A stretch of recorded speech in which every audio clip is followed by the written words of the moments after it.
നമ്മൾ ഇന്ന് പഠി ഹായ് ഓൾ. നമ്മൾ ഇന്ന് പഠിക്കാൻ പോകുന്നത് 10ാം ക്ലാസ്സിന്റെ സോഷ്യൽ സയൻസിലെ 4ാമത്തെ ചാപ്റ്ററായ ബ്രിട്ടീഷ് എക്സ്പ്ലോയിറ്റേഷൻ ആൻഡ് റെസിസ്റ്റൻസ് ആണ്. ബ്രിട്ടീഷുകാരുടെ ചൂഷണവും അതുപോലെ അതിന്റെ പ്രതിരോധവും. ഇപ്പൊ നമുക്കറിയാം, നമ്മൾ പണ്ട് കാലത്ത് ഒരുപാട് കാലം ബ്രിട്ടീഷുകാരുടെ കീഴിലായിരുന്നു. അവരുടെ അടിമകളായിട്ട് നമുക്ക് ഒരുപാട് കാലം വർക്ക് ചെയ്യേണ്ടി വന്നിട്ടുണ്ട് അല്ലെ. അപ്പോൾ അതിന്റെ ചൂഷണവും അതിന്റെ പ്രതിരോധവുമാണ് നമ്മൾ ഇതിൽ പഠിക്കാൻ പോകുന്നത്. അപ്പൊ ആദ്യമായിട്ട് നമുക്ക് പഠിക്കാനുള്ളത് impact of British policies. British നയങ്ങളുടെ സ്വാധീനമാണ്. അപ്പോൾ ഓരോ പോളിസിക്കും ഓരോ സ്വാധീനങ്ങൾ ഉണ്ടാവും. അപ്പോൾ നമ്മൾ അതൊക്കെയാണ് ഇവിടെ പഠിക്കാൻ പോകുന്നത്. The British policies have numerous effects on the economy. British നയങ്ങൾ നമ്മളുടെ രാജ്യത്ത് പല രീതിയിലാണ് ബാധിച്ചത്. Farmers were one of the immediate victims of British rule. കർഷകരായിരുന്നു ബ്രിട്ടീഷ് ഭരണത്തിന്റെ പ്രധാന ഇരകളിൽ ഒരാൾ. Agriculture is the backbone of Indian economy. കൃഷിയായിരുന്നു ഇന്ത്യൻ എക്കോണമിയുടെ, ഇന്ത്യ രാജ്യത്തിന്റെ നട്ടെൽ എന്നറിയപ്പെടുന്നത് കൃഷിയായിരുന്നു. ഇപ്പൊ നമുക്കറിയാം, പണ്ട് കാലത്തൊക്കെ കൃഷിയിലായിരുന്നു ആളുകളുടെ വരുമാനം കൂടുതലും. അതായിരുന്നു ഉപജീവന മാർഗം. പണ്ടൊക്കെ പാടത്തും ചേറിലൊക്കെ കാണാത്ത മനുഷ്യരില്ല. കുട്ടികളടക്കം മുതിർന്നവർ വരെ പാടത്താ. ഇന്നൊക്കെയാണ് ഒന്ന് ദേഹത്ത് ചളി പുരണ്ടാ പോലും അതിനോട് അറപ്പും ലജ്ജയും തോന്നുന്ന മനുഷ്യര്. നമുക്ക് തന്നെ കാണാം, ഇപ്പൊ പുതിയ ടെക്നോളജി വന്നതോടെ എല്ലാവരും മൊബൈൽ ഫോണിലാണ്. ആർക്കും ആരോട് സംസാരിക്കാനും നേരില്ല.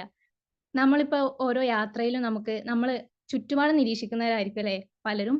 അപ്പൊ നമുക്ക് കാണാം, ഓരോരുത്തര് മൊബൈൽ ഫോണിലൊക്കെ മാത്രമായി ഒതുങ്ങിക്കൂടുന്നവരുണ്ടാവും. അപ്പൊ പണ്ടൊക്കെ കൃഷിയായിരുന്നു ഇന്ത്യൻ എക്കോണമിയുടെ നട്ടെൽ എന്നറിയപ്പെടുന്നത്. So the land revenue system of British destroyed the backbone of farmers. അപ്പോ ബ്രിട്ടീഷുകാരുടെ ഭൂനികുതി വ്യവസ്ഥ എന്ത് ചെയ്തു? കർഷകരുടെ നട്ടെല്ലായ കൃഷിയെ നശിപ്പിച്ചു. Their aim was to maximise the income.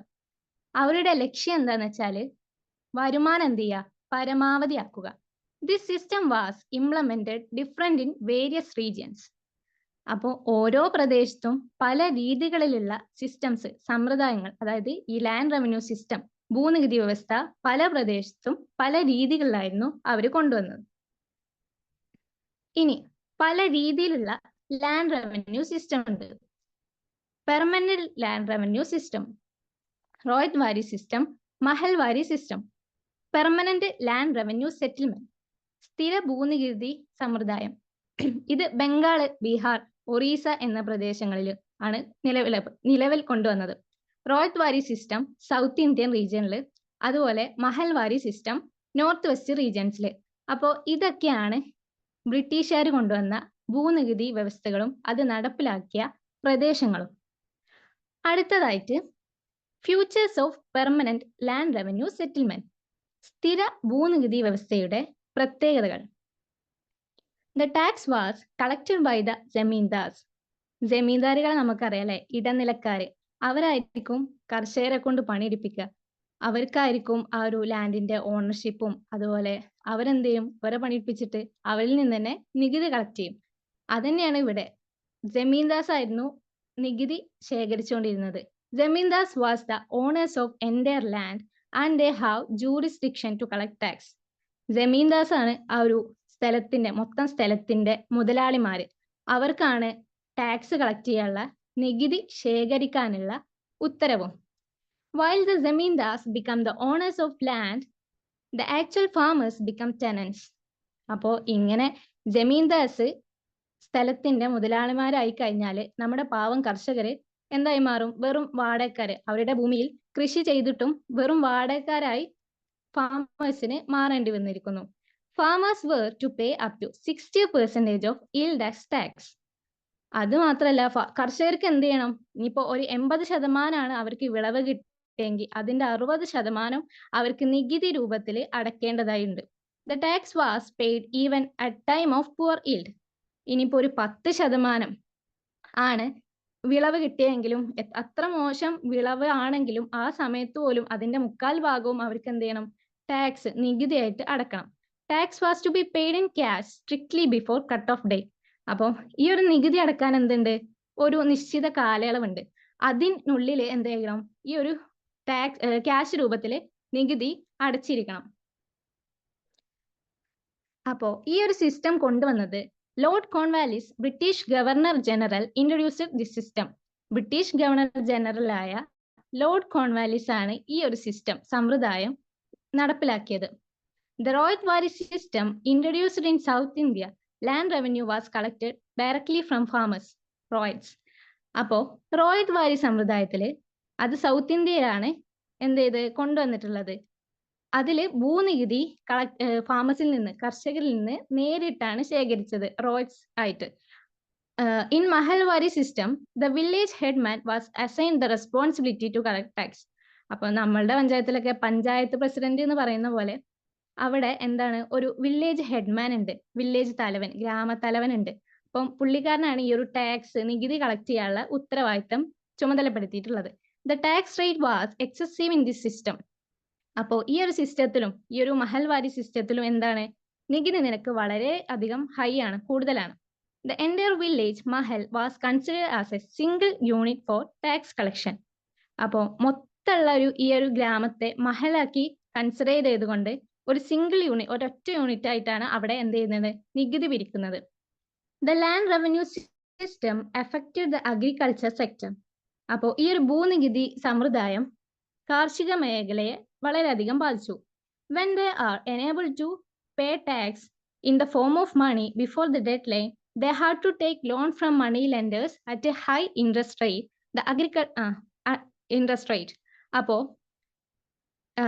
Tax cash രൂപത്തിൽ തന്നിരിക്കുന്ന ഡേറ്റിന് മുന്നിൽ അടച്ചിട്ടില്ല എന്നുണ്ടെങ്കിൽ ഇവർക്ക് എന്ത് ചെയ്യണം, ഈ മണി ലെൻഡേഴ്സ്, വാടകയ്ക്ക് പൈസ കൊടുക്കുന്നവരുണ്ടാവും, അവരിൽ നിന്ന് ലോൺ എടുക്കേണ്ടതായി, അതും വളരെ ഉയർന്ന നിരക്കിൽ ലോൺ എടുക്കേണ്ടി വരും. The agricultural land of farmers who could not pay back the loan and interest was seized by money lenders. അപ്പോൾ അത് മാത്രമല്ല, ഇപ്പൊ ഈ ടാക്സ്, നികുതി അടക്കാൻ വഴിയില്ലാത്തത് കൊണ്ടാണ് മണി ലെൻഡേഴ്സ് നിന്ന് ലോൺ എടുക്കുന്നത്. അപ്പൊ ഈ ലോണും അതിന്റെ പലിശയും തിരിച്ചടക്കാൻ കഴിഞ്ഞിട്ടില്ല എന്നുണ്ടെങ്കിൽ ആ ഒരു കർഷകരുടെ കൃഷിയുടെ എന്ത് ചെയ്യും, ഈ ഒരു പണം വായ്പ കൊടുക്കുന്നവര് സീസ് ചെയ്യും, അവര് കൈപ്പറ്റും. അടുത്തതായി പഠിക്കാൻ പോകുന്നത് കൊമേഴ്ഷ്യലൈസേഷൻ ഓഫ് അഗ്രികൾച്ചർ. കൃഷിയുടെ വാണിജ്യവൽക്കരണം. പേരേട്ട നമ്മൾ ഇതും വലിയ ആർഭാടം, എന്തോ ഒരു സംഭവമാണ്. പക്ഷെ എന്താ, നമുക്ക് നോക്കാം. The peasants in India were engaged in agriculture mainly to produce things only to meet the needs of their family and village. അപ്പോൾ നമ്മളെല്ലാവരും വർക്ക് ചെയ്യുന്നത് നമ്മളുടെ അല്ലെങ്കിൽ നമ്മുടെ കുടുംബത്തിന്റെ കാര്യങ്ങൾ മുന്നോട്ട് കൊണ്ടുപോകാനാണ്. അതുപോലെ ഈ കർഷകർ, ഇന്ത്യയിലെ കർഷകർ കൃഷിയിൽ പ്രധാനമായും ഉൽപ്പാദിപ്പിച്ച് അതിൽ എൻഗേജ് ചെയ്തത് അവരുടെയും അവരുടെ കുടുംബത്തെ, അവരുടെ ഗ്രാമത്തിന്റെ ആവശ്യങ്ങൾ നിറവേറ്റാൻ വേണ്ടിയിട്ടാണ്. But the British rule compelled them to cultivate crops for market needs. പക്ഷെ ഇത് ബ്രിട്ടീഷുകാർക്ക് നടക്കൂല. ബ്രിട്ടീഷുകാർ എന്ത് ചെയ്തു, അവരുടെ മാർക്കറ്റ് നീഡ്സ്, അതായത് വിപണി ആവശ്യത്തിനായിട്ട് വിളകൾ കൾട്ടിവേറ്റ് ചെയ്യാൻ വേണ്ടി ഇവരെ നിർബന്ധിച്ചു. As a result, commercial crops were largely cultivated instead of food crops. അപ്പോൾ ഇതിന്റെ ഭാഗമായിട്ട് എന്ത് ചെയ്തു, ഫുഡ് ക്രോപ്സ്, നമ്മൾ ഭക്ഷ്യവിളകൾ നമ്മളുടെ ആവശ്യങ്ങൾക്ക്, കർഷകർ എന്താണ് അവരുടെ ഫാമിലിന്റെയും വില്ലേജിന്റെ ഒക്കെ ആവശ്യത്തിന് വേണ്ടിയിട്ടാണ് ഉൽപ്പാദിപ്പിച്ചത് ഫുഡ് ക്രോപ്സ്. അപ്പോൾ ഈ ഒരു ഫുഡ് ക്രോപ്സ് ഭക്ഷ്യവിളകൾക്ക് പകരം നാണ്യവിളകൾ ഉൽപ്പാദിപ്പിക്കാൻ വേണ്ടി ഈ ഒരു ഇത് കാരണം വന്നു. This transformation is termed as commercialisation of agriculture. അപ്പോൾ ഈ ഒരു ട്രാൻസ്ഫോർമേഷൻ, ഭക്ഷ്യവിളകളിൽ നിന്ന് വിളകളിലേക്കുള്ള ഈ ഒരു മാറ്റത്തിനെയാണ് നമ്മൾ കൊമേഴ്ഷ്യലൈസേഷൻ ഓഫ് അഗ്രികൾച്ചർ എന്ന് പറയുന്നത്. The farmers had to pay high tax rate in the form of cash before the deadline. അപ്പോൾ ഫാമേഴ്സിന് എന്ത് ചെയ്യണം, കർഷകർക്ക് ഈ തന്നിരിക്കുന്ന ടൈമിനുള്ളിൽ ക്യാഷ് രൂപത്തിൽ ഈ ഉയർന്ന നികുതി നിരക്ക് അടയ്ക്കേണ്ടതായി ഉണ്ട്. To meet this, they cultivated crops have higher market price. അപ്പോൾ ഈ ഒരു ഇത് തരണം ചെയ്യാൻ വേണ്ടിയിട്ട് കർഷകർ എന്ത് ചെയ്തു, വിപണിയിൽ ഉയർന്ന വില കിട്ടുന്ന വിളകള് കൾട്ടിവേറ്റ് ചെയ്യാൻ തുടങ്ങി. The Europeans market were given higher price. അപ്പൊ യൂറോപ്യൻ വിപണികളിൽ ഉയർന്ന നിരക്കിലാണ് സാധനം വിറ്റുകൊണ്ടിരുന്നത്. Thus the Indian land become cultivating field of Europe. അങ്ങനെ ഇന്ത്യ എന്തായി മാറി? യൂറോപ്യരുടെ കൃഷിയിടമായി മാറി. ഇനി major crops that were widely cultivating that period. ആ ഒരു കാലഘട്ടത്തിൽ വ്യാപകമായി കൃഷി ചെയ്ത പ്രധാന വിളകൾ. ഒന്നാമത് ഇൻഡിഗോ. ഇൻഡിഗോ ബംഗാൾ, ബീഹാർ എന്ന പ്രദേശങ്ങളിലാണ് പ്രധാനമായും ഉൽപ്പാദിപ്പിച്ചുകൊണ്ടിരുന്നത്. Cotton Maharashtra, Punjab. Sugar cane Uttar Pradesh. Tea Assam, Kerala. Jute Bengal, wheat പഞ്ചാബിലും. അപ്പോൾ ഇതൊക്കെയാണ് ആ കാലഘട്ടത്തിലെ പ്രധാന വിളകൾ.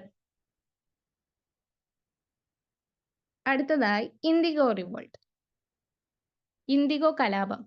IndiGo had high price in market during that period. ആ ഒരു കാലഘട്ടത്തിൽ ഇൻഡിഗോക്ക് എന്തുണ്ട്? മാർക്കറ്റിൽ ഉയർന്ന വില നിരക്കുണ്ട്. It was used for dyeing. ഡൈയിങ്ങിന് വേണ്ടിയിട്ടായിരുന്നു അത് ആൾക്കാർ ഉപയോഗിച്ചുകൊണ്ടിരുന്നത്. For no artificial colours were used then. പിന്നീട് ഒരു കൃത്രിമമായ കളറോ ഒന്നും ചായം പൂശേണ്ടതായിട്ടില്ല. The Industrial Revolution in 18th century in England, the textile industry gathered much momentum and the demand for indigo increased. അപ്പം അത് മാർക്ക് ചെയ്യുക. ഇൻഡസ്ട്രിയൽ റെവല്യൂഷൻ 18ാം നൂറ്റാണ്ടിൽ ഇംഗ്ലണ്ടിൽ സംഭവിച്ച വ്യാവസായിക വിപ്ലവം ടെക്സ്റ്റൈൽ ഇൻഡസ്ട്രി, കൈത്തറി വ്യവസായത്തിന് കൂടുതൽ ശക്തി ആർജിക്കുകയും അല്ലെങ്കിൽ അതിന് കൂടുതൽ പ്രാധാന്യം ലഭിക്കുകയും അതുപോലെ ഇൻഡിഗോയുടെ ഡിമാൻഡ് എന്ത് ചെയ്തു? ഇൻക്രീസ് ആവുകയും ചെയ്തു.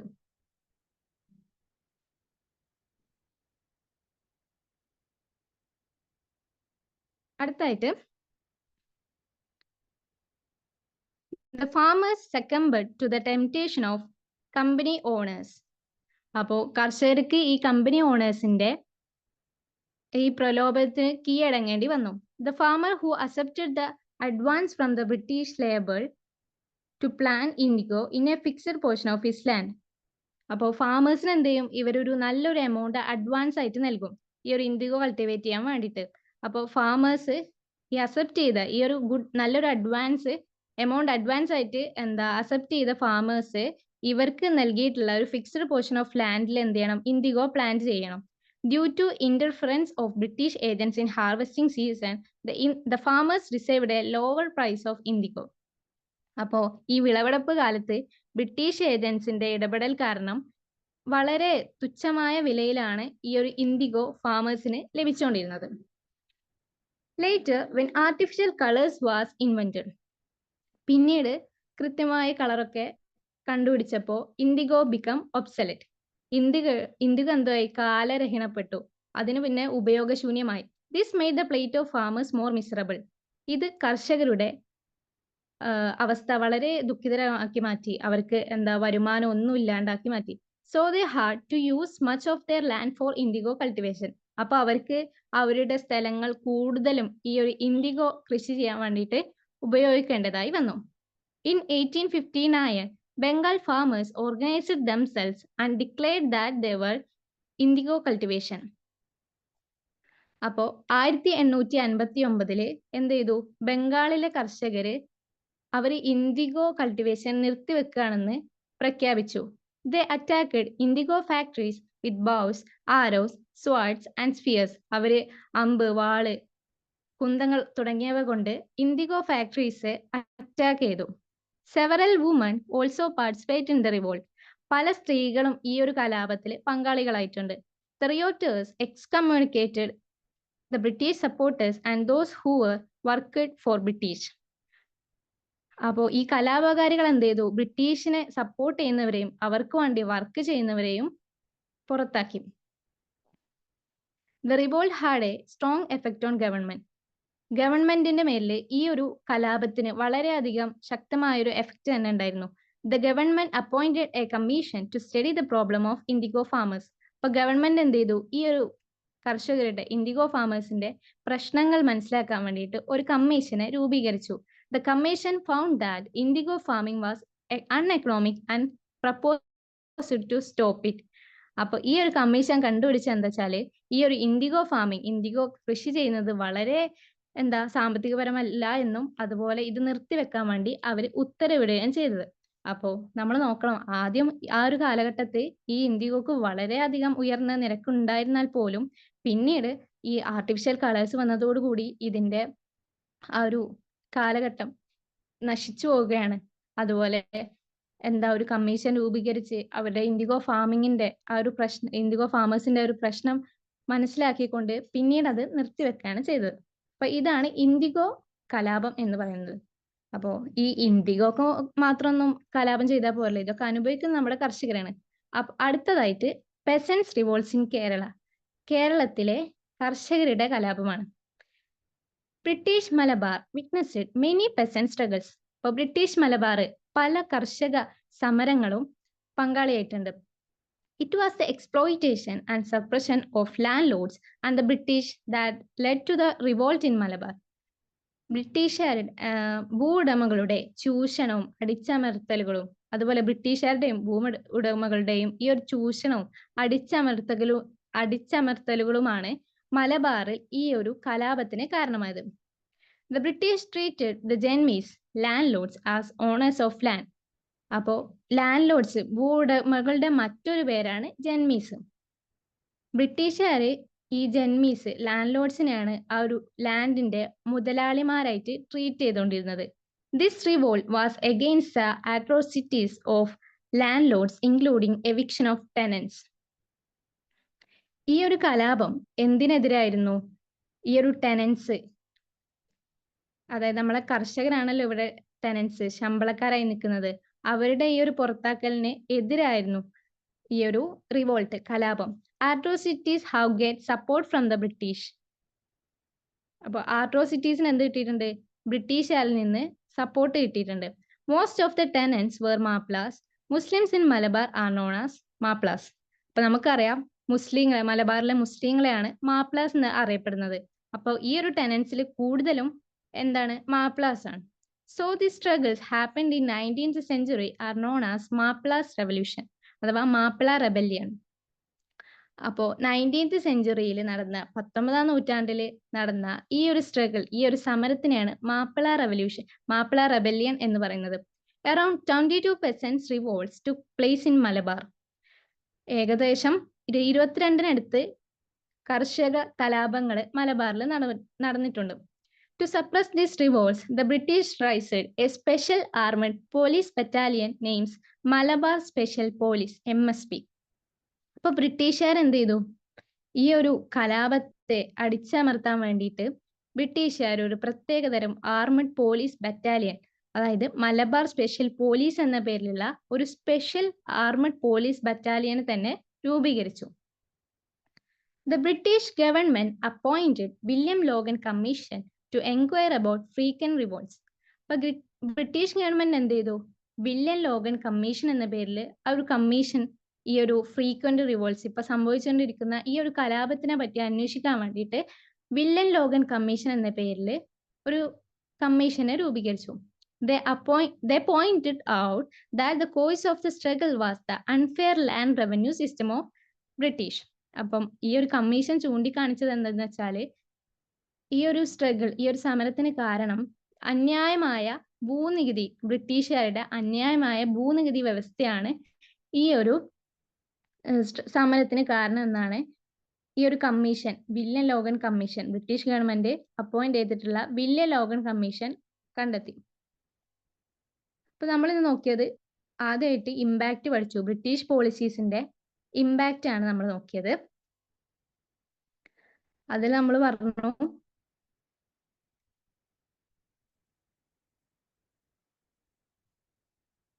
ബ്രിട്ടീഷുകാര് പല എഫക്ട്സ് നമ്മുടെ എക്കോണമിയിൽ വന്നിട്ടുണ്ട്. ഫാമേഴ്സ് ആയിരുന്നു, കർഷകരായിരുന്നു അവരുടെ പ്രധാന ഇര.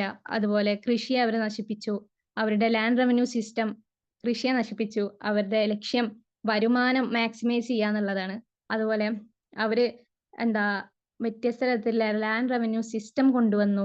പെർമനന്റ് ലാൻഡ് റവന്യൂ സെറ്റിൽമെന്റ്, റോയറ്റ് വാരി സിസ്റ്റം, മഹൽ വാരി സിസ്റ്റം, അത് നടപ്പിലാക്കിയ റീജിയൻസ് നമ്മൾ പറഞ്ഞു. പിന്നെ നമ്മൾ നോക്കിയത് പെർമനന്റ് ലാൻഡ് റവന്യൂ സെറ്റിൽമെന്റ് ആണ്, അതിന്റെ ഫ്യൂച്ചേഴ്സ്. അതിൽ നമ്മൾ പറഞ്ഞു ജമീന്ദാസ് ആണ് ടാക്സ് കളക്ട് ചെയ്യുക, ജമീന്ദാസ് ആയിരിക്കും ലാൻഡിന്റെ ഓണേഴ്സ്, അവർക്കാണ് ടാക്സ് കളക്ട് ചെയ്യാനുള്ള ജൂറിസ്ഡിക്ഷൻ അവർക്കാണ്. ജമീന്ദാസ് ഓണേഴ്സ് ആയി മാറുമ്പോൾ ഫാമേഴ്സ് എന്തായി മാറുകയാണ്? ടെനൻസ് വെറും ശമ്പളക്കാരനായി മാറുകയാണ്. ഫാമേഴ്സിന് 60% വിളവിന്റെ ടാക്സിന്റെ 60% എന്തേ ഈൽഡ് കിട്ടുന്നത് ടാക്സ് ആയി നൽകണം.